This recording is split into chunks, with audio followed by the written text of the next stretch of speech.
Ellen, thanks for joining us on the news at 10 on NTA News 24, live from Abuja. I'm Elizabeth Omori. The headlines. National Security Advisor Nuhu Ribadu leads Nigeria's delegation in U.S.-Nigeria security dialogue.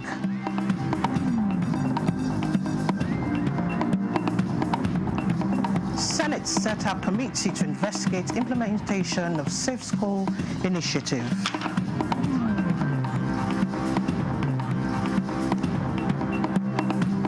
Nigerian Airspace Management Agency funding upgraded from regular budget to dedicated fund.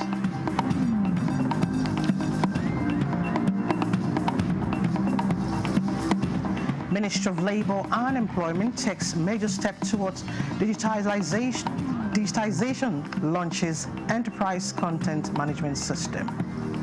For this system to succeed, officers at all levels must be empowered with the right skills. Our ultimate goal is full digitalization.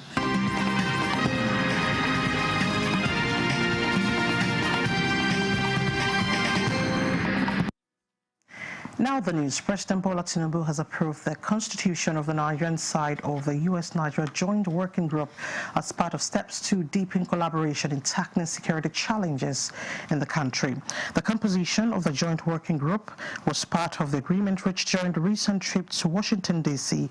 by a high-level Nigerian delegation led by the National Security Advisor Nuhu Ribadu, supported by a multi-stakeholder team comprising senior officials from relevant government establishments.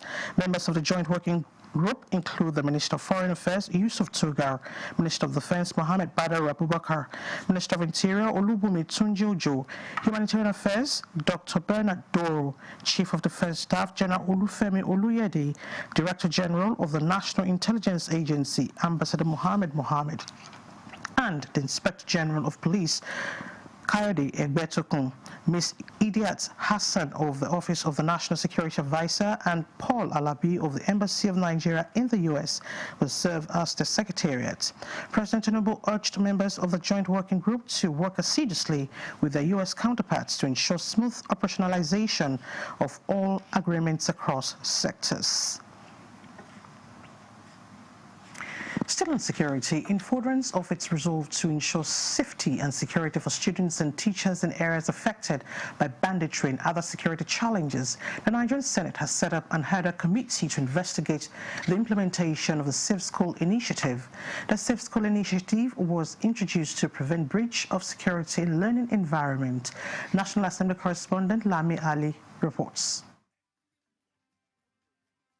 And they are to work and report back to the Senate. The 13-member ad hoc committee, as announced by the President of the Senate, Godswill Akpabio, at plenary, is tasked with investigating the funding and expenditure of the Safe School initiative, which was launched in 2014.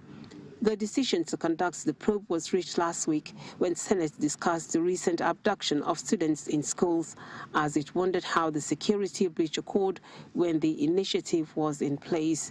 Meanwhile, Senate has taken the first reading of the Terrorism Act Amendment Bill as it pushes for death sentence without option of fine on kidnapping and all other terrorism-related offences. Bill to amend Nigerian Army University Bill Borno State passed second reading. In the appointment of Chancellor and Pro-Chancellor, the current law does not clearly harmonize the appointment process. To make it in consonance with best practice with regard to administration, the university had taken up and they are doing very well. Senate has also confirmed the appointment of Ayo Omidiron as chairman and 37 others as commissioners for the Federal Character Commission. In another development, the Minister of Health, Mohammed Ali Pati, joined other stakeholders at a public hearing in the Senate on a bill that seeks the usage of some percentage of tax from sugar-sweetened beverages to fund interventions in the health sector.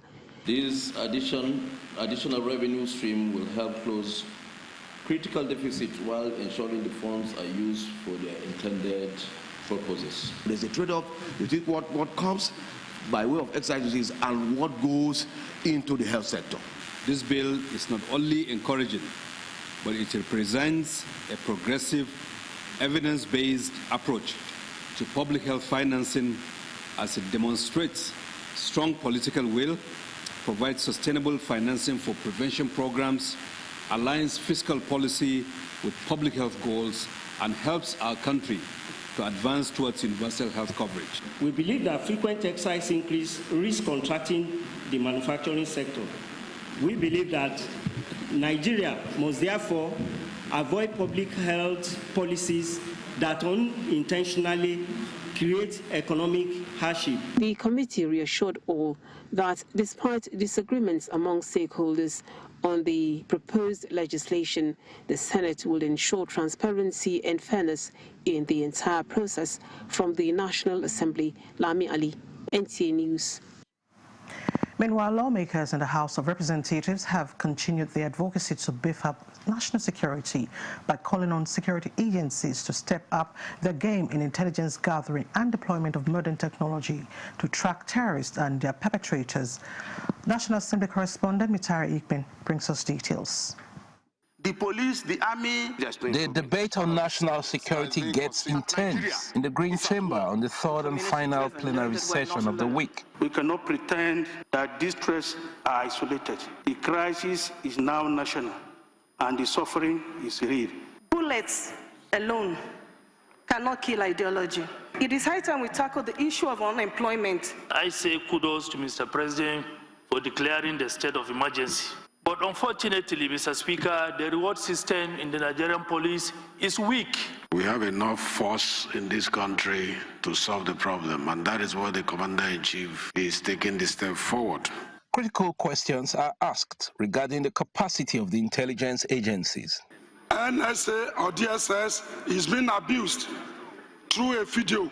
They will go after that person and track their location. Why is this one so difficult to track? The United Arab Emirates has released names of terrorist sponsors. In this country, the names of these sponsors are yet to be released to face justice. What message are we passing?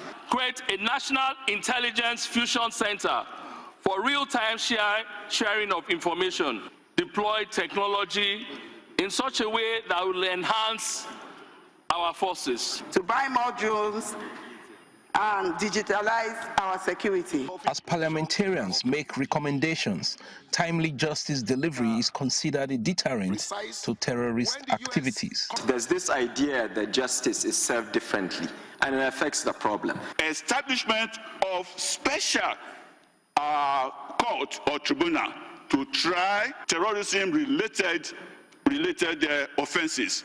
Meanwhile, the House has commenced public hearing on 3 bills to amend the Code of Conduct Bureau and Tribunal Act. Our objectives include enhancing the operational independence of this institution, improving their investigative and adjudicatory powers, and ensuring that the due process and fair hearing are being respected in handling of cases involving public officers. Lawmakers emphasized the need to strengthen the legal framework establishing anti-corruption bodies to make them effective.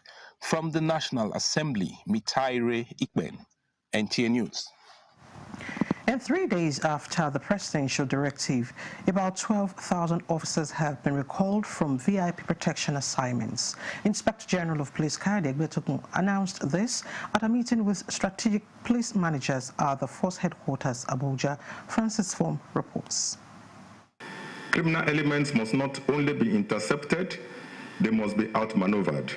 It is the first major strategic managers conference following recent security breaches in some parts of the country. Addressing the session, IGP Egbetokun describes the meeting as a decisive moment for Nigeria's internal security architecture, urging senior police commanders to intensify proactive intelligence-driven policing. He cited the recent attacks in Kwara, Kebbi, and Niger states as reminders of the evolving nature of insecurity. Peace maintained in one location and violated in another is not peace. In the immediate, we are neither going to sleep nor give ourselves accolades until every pupil abducted from St. Mary Catholic School in Niger State is rescued unhurt and united with their families. To strengthen security coverage nationwide, the IGP announced a series of operational adjustments, including the deployments of personnel to high-risk areas. A total of 11,566 personnel have been recalled and will be deployed to active policing duties immediately. We wish to assure members of the public that this withdrawal will enable the force to expand deployment into areas where policing input has the most meaningful public safety outcomes. Egbetokun further disclosed that a total of 8,202 suspects have been arrested nationwide for crimes ranging from armed robbery, kidnapping, and illegal possession of firearms to rape and other violent offenses. A development, he says, underscores the force's renewed resolve to dismantle criminal networks across the country, charging commissioners of police to return to their commands with fresh determination. The IGP warned that the nation cannot afford excuses this critical time, ending with a firm declaration of the force's commitment to securing Nigeria. Francis from NTA News.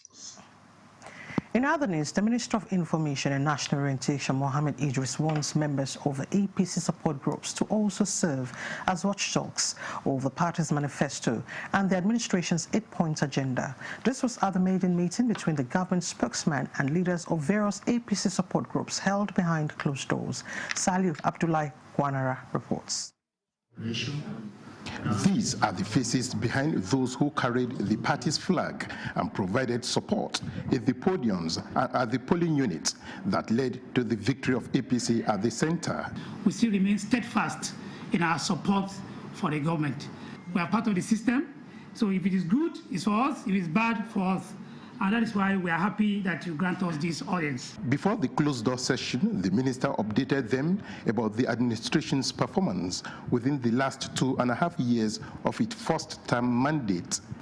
Mr. President declared a state of emergency on security, authorizing the recruitment of additional personnel into the army and police, and announcing fresh support for existing security outfits created by the state governments.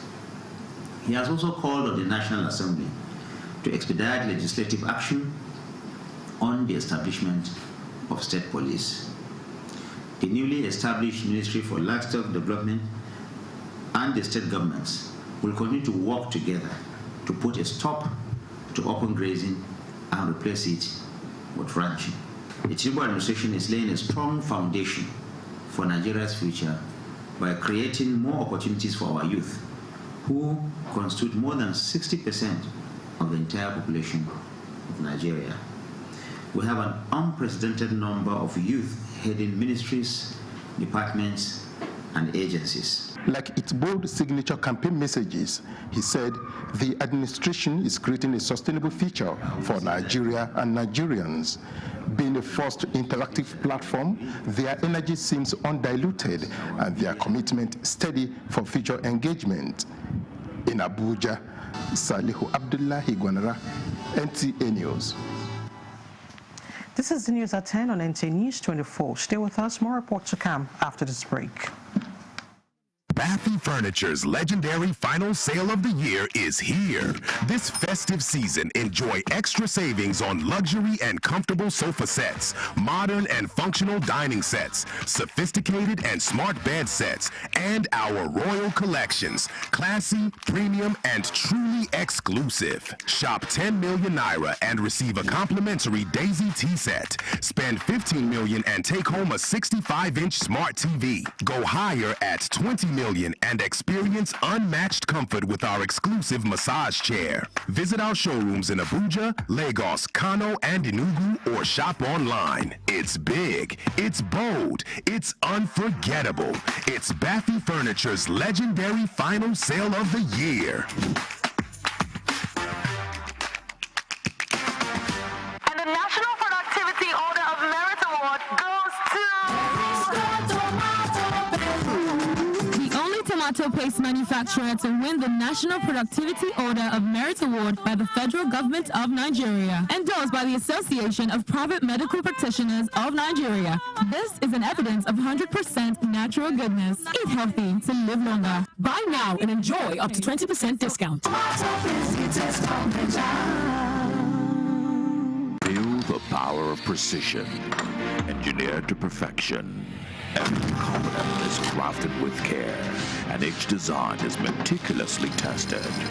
From concept to creation, our engineers push the boundaries of technology, seamlessly blending performance and sustainability with a deep commitment to African ingenuity. Introducing the CNG Boss, a remarkable achievement in engineering designed to operate on compressed natural gas, a cleaner and more sustainable fuel alternative. At Innocent Vehicles, we proudly lead the way in creating greener mobility across Africa. And it doesn't stop there. From SUVs to sedans, spacious buses to electric cars, Innocent offers a wide range of models designed to meet every need. Innocent Vehicle, the pride of African roads. This is NTA News 24. Thanks for staying with us. The Federal Ministry of Labour and Employment has taken a step further in its journey towards modernization, digital transformation and improved service delivery with the launch of Enterprise Content Management System. The system will enhance efficiency and improve how documents and records are created, managed, stored and retrieved in the ministry, in line with the broader objective of the Federal Civil Service to be fully digitized by the end of 2025. Minister of Labour and Employment, Mohammed Megari Dingyadi, says the system will enable the ministry to digitize key documents, streamline workflows, reduce delays, and foster a more responsive and coordinated administrative environment. The Enterprise Content Management System is to eliminate the challenges associated with manual documentation in civil service. One of the critical lessons from the ECM presentation is the need for continuous training and retraining of our staff. For this system to succeed, officers at all levels must be empowered with the right skills, knowledge, and confidence to use the platform efficiently. This ministry is committed to building that capacity. ECMS is just the beginning. Our ultimate goal is full digitalization, where every process, approval, and service is handled electronically, securely, and seamlessly. That is the future we must build together. Now, amidst rising economic pressures and rapid technological changes reshaping the workplace, the federal government says its commitment to decent work and a supportive environment for both workers and employers to thrive and compete favorably remains unwavering. This assurance came from the Minister of Labour and Employment, Mohammed Megari Dingyadi, during an engagement with senior civil servants in Abuja. Joseph Otsen reports. Marguerite Dingyadi. Please, a round of applause for the Honorable Minister.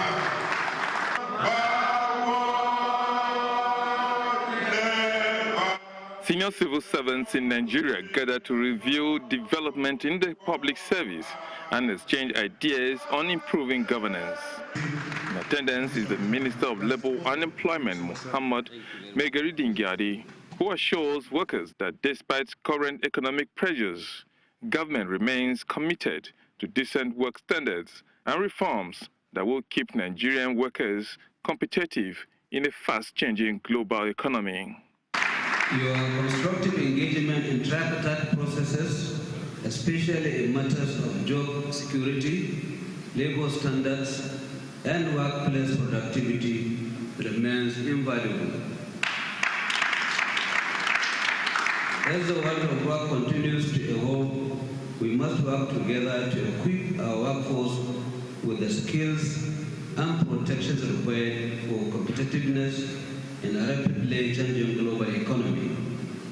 The union is impressed with some recent government decisions, particularly the restoration of gratuity for public service employees, beginning in January 2026, over a decade after it was halted.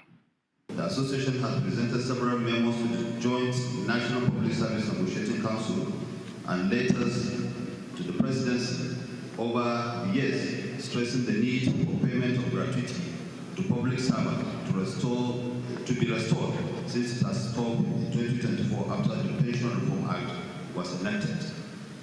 It is in response to this pressure by our union that payment of gratuity has now been restored. However, Workers also used the forum to press key demands. Top among them is the amendment of the contributory pension scheme to allow contributors who wish to withdraw their savings in lump sum do so. In Abuja, Joseph Otsen, NTA News.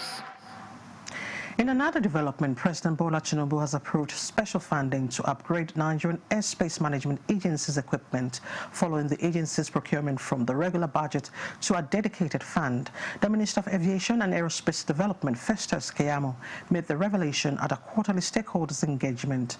Ladibala reports. The minister's announcement underscores the federal government's commitment to modernizing Nigeria's aviation infrastructure, with the special funds set to accelerate the upgrade of NAMA's equipment. Mr. President has graciously agreed to get special funding outside the budget to upgrade the equipment of NAMA. And so we have that special funding now. We'll also access the funds.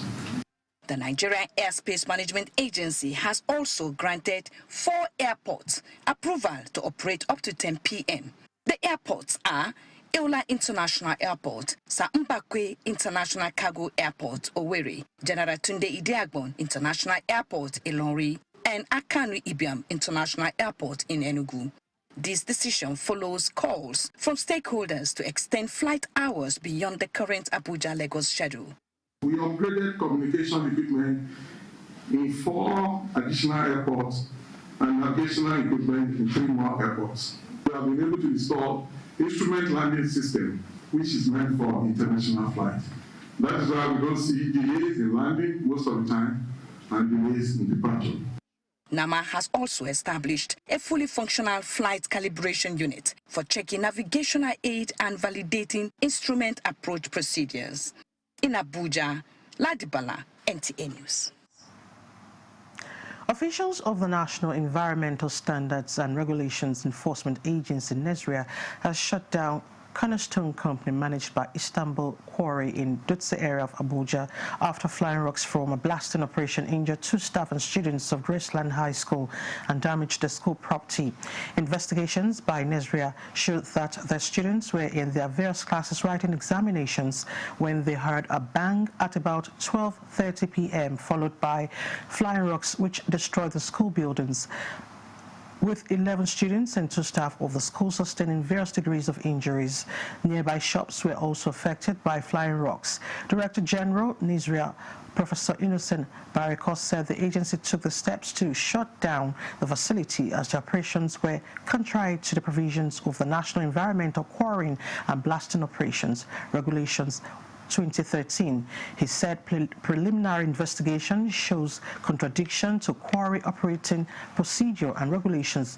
Therefore, the facility will be sanctioned in line with the National Environmental Quarry and Blasting Operations Regulations 2013 after investigation. Connected Development, Code Oxfam and its partners have organized a close-out ceremony of 2 landmark 5-year intervention, the African Activist for Climate Justice and Fair for All projects in Abuja. Tokwe Alabi reports that conversations on climate justice, fair taxation, natural resources, governance and community resilience are shaping national and global priorities at the event. That report will come after this break. You're still watching the news at 10 on NTA News 24. Let's take a look at some of our top stories. Let's have credible elections at the local government so that these credible people can manage the funds of local government properly. There are a lot of respected traditional rulers in the state who can say, look, enough of this thing. Mr. Governor, welcome. Thank you for coming. When you win, what will you do? First, I would like to mobilize women within the local government to form the National Council of Women Society by creating awareness in women that they must serve, they must be part of what is happening within their community.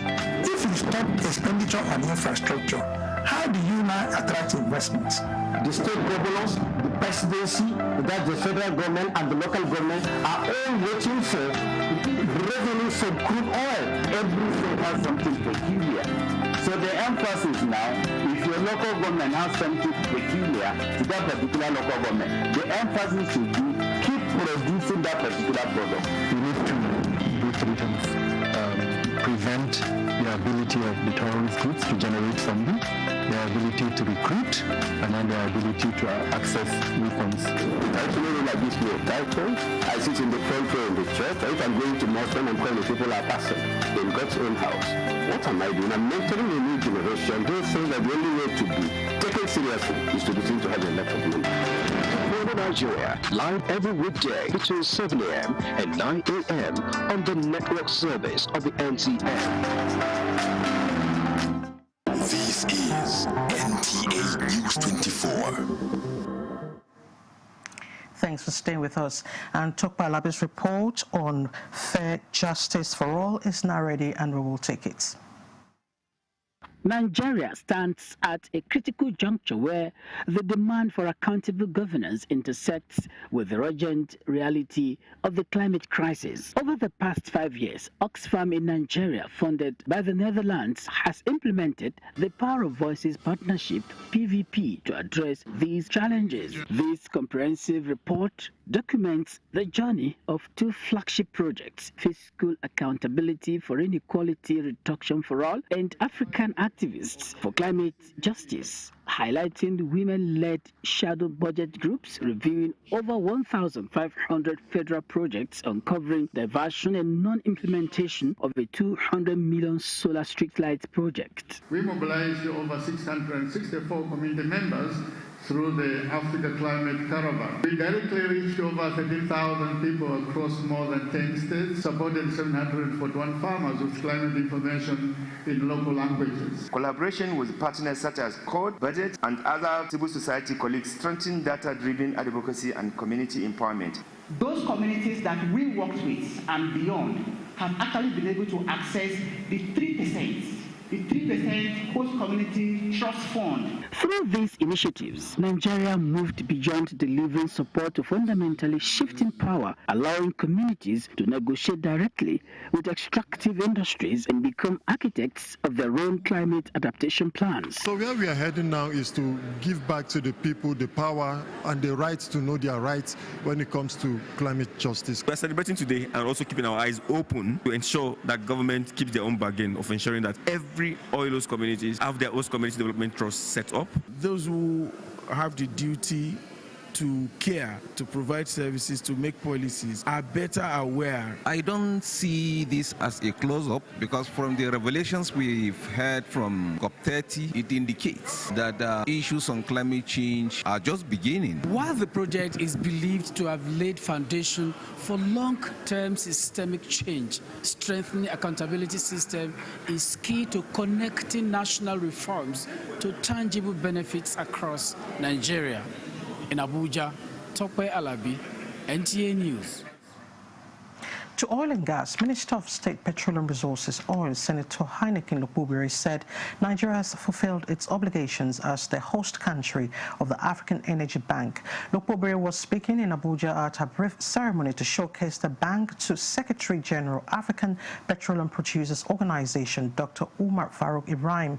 He noted that Nigeria is officially set for the handing over of the African Energy Bank's headquarters to its promoters.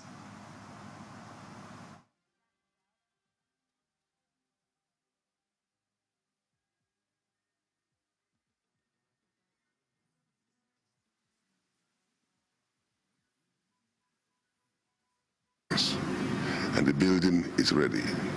the bank is ready to go. But we're trying to invite, the Apple, ministers, to come to Nigeria so that we can show to them, to say, look, this is what we promised, we fulfilled it, the building is ready, and then, we'll hand over. Another important step in Nigeria's resolve, not just to host the Continental Bank, but also to support energy development across Africa. This is in line with Nigeria's readiness to drive energy investment and strengthen collaboration across the region. To education, the 12th World Innovation Summit for Education, otherwise known as WISE 12 Summit in Qatar, has just ended with a consensus that leaders must not allow technology to outpace education, but rather be guided by human values and ethics in this rapidly evolving age of technology to harness its full potential. Garba Natala reports. With more than 100 countries, discussions here continue to explore the successes of integrating AI in education for sustainable growth and empowering communities. A report by UNESCO cuts through the crowd that about 250 million children worldwide are out of school, which Her Highness and Chairperson of Qatar Foundation, Sheikha Moza bint Nasser, laid to bear for all, prompting a bold call to action to invest education in youths, particularly in developing countries, to turn the tide of unemployment and build a future that leaves no one behind. Sheikha Moza argued that if education becomes detached from human values and ethics, especially in this age of AI, the outcome can be negative, advocating that more needs to be done. Each of our distinguished First Ladies works very closely with young people who carry the hopes, the ambitions, and the future. At a plenary session comprising of First Ladies from Lebanon, Nigeria, and Syria, they made it clear that amidst all national challenges, education is non-negotiable, which stands as the bedrock for national development and progress. We should be the drivers of technology. On the sidelines of the summit, experts added that security is another prerequisite for safe learning.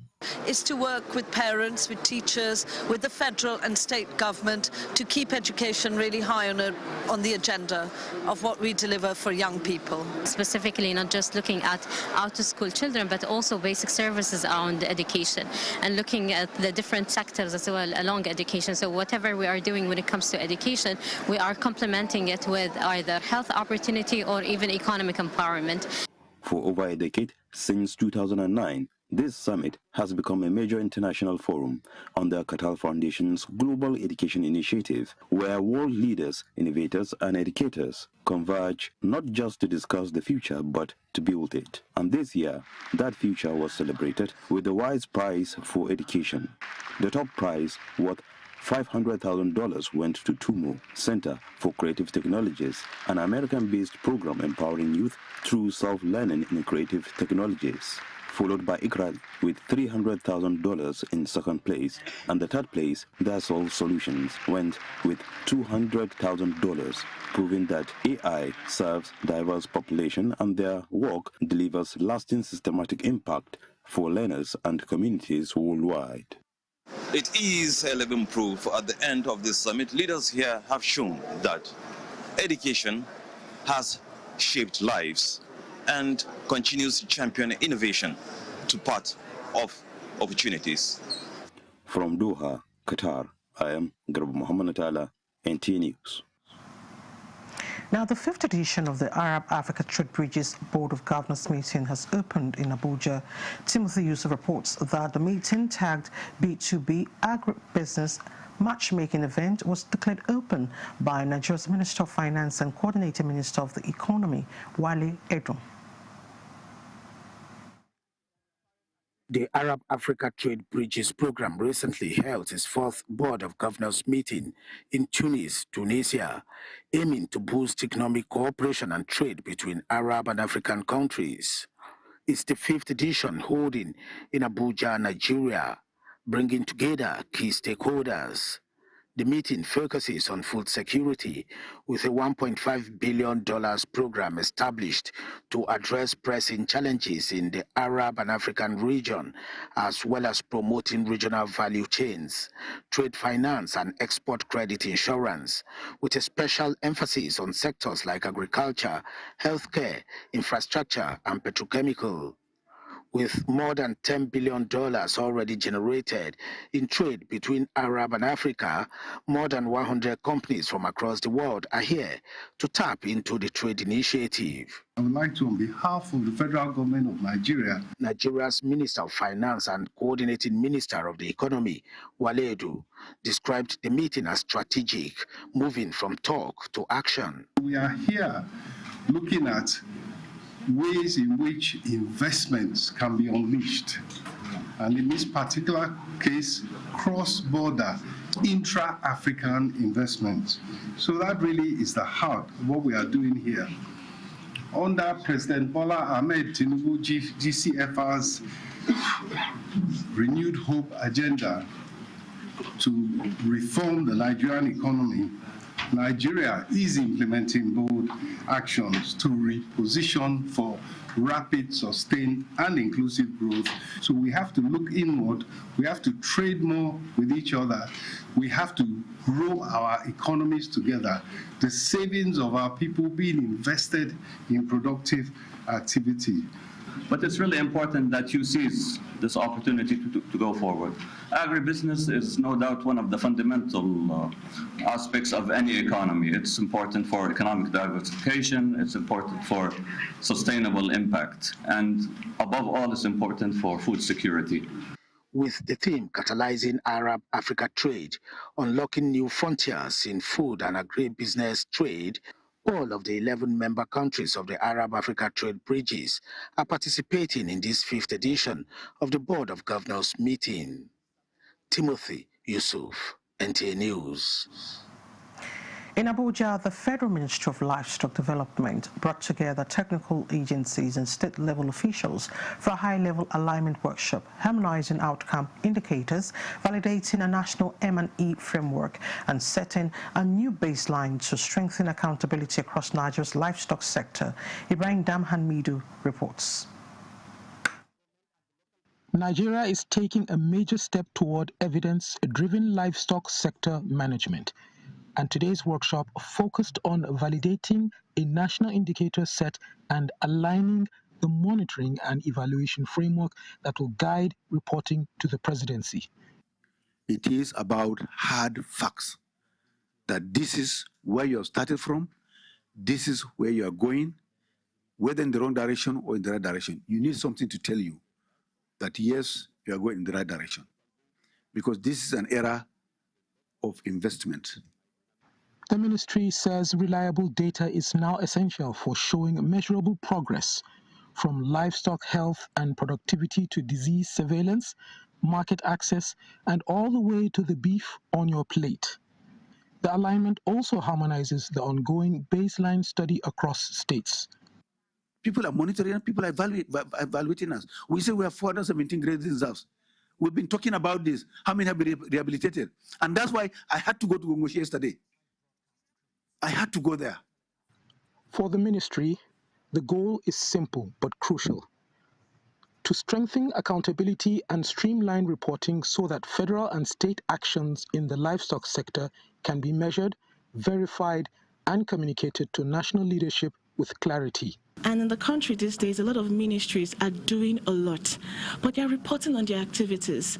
Oh, we trained people, we did sensitization, we did this, we built houses, we built markets, we did a lot of things. But the question is, so what? What has that thing that you have done translated to? Because as a ministry, our objective